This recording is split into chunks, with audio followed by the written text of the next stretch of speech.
Venezuela was once one of the most prosperous countries in Latin America, a large oil-producing nation with a large middle class. But today, the country has been immiserated. Many people live in poverty and squalor. The country produces almost no oil, and basic consumer goods are unavailable. Inflation is rampant. How did Venezuela get to this point?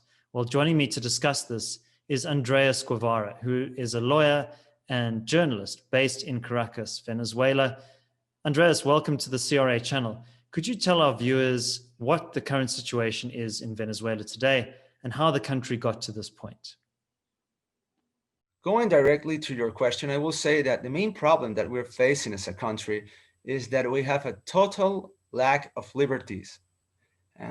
Venezuela right now, at present time, is facing a complex process in which the state is no longer accomplishing its main functions, and at the same time, the wide range of the population seems to not be fulfilling what we understand as human dignity. We have lack of public services. We have a wide range of people that is getting out of the country, sometimes by foot, and at the same time, we are not able to exercise our rights in the proper manner as they are established or set forth within the Constitution. So in general matters, or when you try to understand what Venezuela is facing, we are watching how socialism is in fact, in real terms, being deployed, because there's no one single aspect of human life that is not being threatened by the sole fact that of human central planning being conducted by the state. So this is a big and very difficult situation that it is hard to explain, because if you watch the media right now, you may realize that we are not able to find most of the resources regarding food, regarding public services, I mean, water, electricity, even gas for cooking purposes is no longer available. What the former oil producing country is no longer there. We are also facing an important range of sanctions, and gasoline and energy supplies are not that easy to obtain. So there is also a black market. The main currency of the country is no longer available, or is not available as you could reasonably expect when you try to use your South African dollar or an American dollar. We are employing or using American dollar as the most important currency in our country in our daily transactions. So in a nutshell, I will say that our country is facing the so-called consequences of socialism. So Andreas, you wrote an article for the South African online newspaper, The Daily Friend, explaining the relationship between private property rights and prosperity in society. Could you explain that relationship in more detail and also give us a sense of some of the risks of undermining private property rights? I wrote this piece on property rights because I believe that it's important to highlight how property rights are related with the development of a nation. If we take a look at the Venezuelan process, we may realize that one of our biggest problems was that in the last decades, we failed to secure property rights in accordance with our constitution and in accordance with to we understand as the rule of law. Of course, the problem surpasses Chavez and Maduro administration, and we have to be honest, the problem cannot be refrained exclusively to the last 2 decades of our nation's life. On the contrary, the problem began perhaps in the 50s of the 20th century. But of course, when you take a closer look to the situation, Chavez and Maduro, they deepened, they got deepened, they deepened the process, they make it more complex, and of course, property rights were threatened at the time. So yes, because of the lack of property rights, Venezuela is facing major problems. To give you some figures, from 1999 to 2020, we faced more than 5,000 expropriation procedures, according to SEDICE, which is the think tank in which I work. In addition, we start this process with more than 600,000 corporations and organizations that were being functioning. And right now, at present time, at the moment that I'm providing you with this interview, we can calculate that we have less than 300,000 organizations or companies being registered.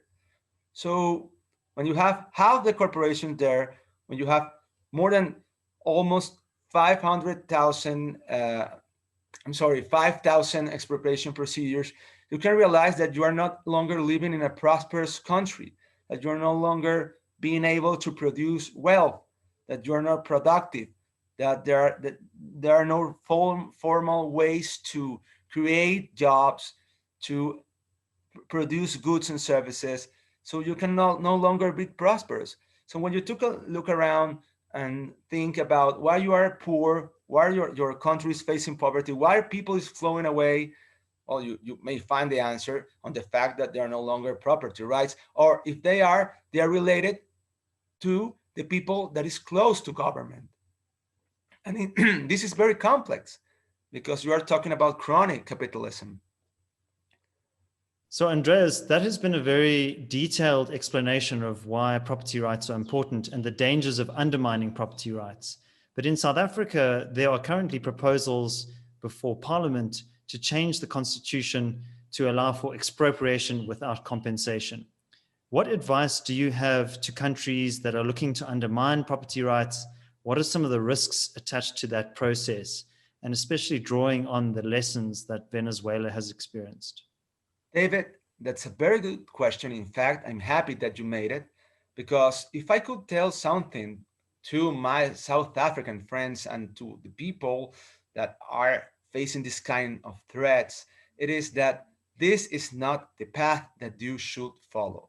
I mean, I'm talking firsthand, and I have lived already all the amendments of the Constitution, and all the processes related to how the so-called property lack and the process of give that property to the people is a scam. What it really will happen is that the people that is close to the government will seize that property, and you as a society will become poor, more poor.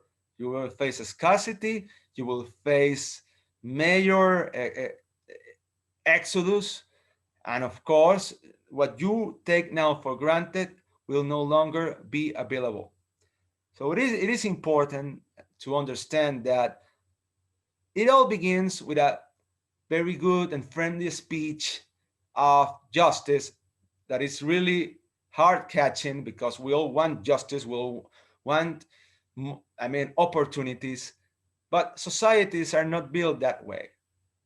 Well, Venezuela was built, the Venezuela that I am facing at present time is built on the idea of revenge. And because of revenge, they took everything. And because of that, right now we're living in the poorest nation of Latin America. So believe me, I don't want this situation for anyone. And of course, I don't want it for South Africa. So please be concerned that private property is there, because in fact, it is useful for societies. It is useful to produce what you really want to achieve. So if you want to become a more inclusive society, you must find another ground to battle, but not property rights, because it is a scam. And you will regret it if you start to expropriate everything. Right now, we were one of the major oil producers country. We were one of the most important coffee producers of the world. And we are no longer able to produce even a cup of coffee if it is not related to government and its peers and its friends. So I believe that what will happen if you are no longer able to be friends of government? You will not longer you will not be taken into consideration, and it is discretional. All the ones that look for material equality, then they tend to become a tyranny. So be aware of that. Well, Andreas, that's all we have time for today, but I wanted to thank you very much for this very stark warning to countries like South Africa that are looking to experiment and meddle with private property rights. And the risks attached to such a process are certainly very high indeed. That's all we have time for today. My name is David Ansara. Please do remember, like this video, subscribe to the channel, and check out the link in the description below to our 30-day free trial. Until tomorrow at 7 a.m., take care.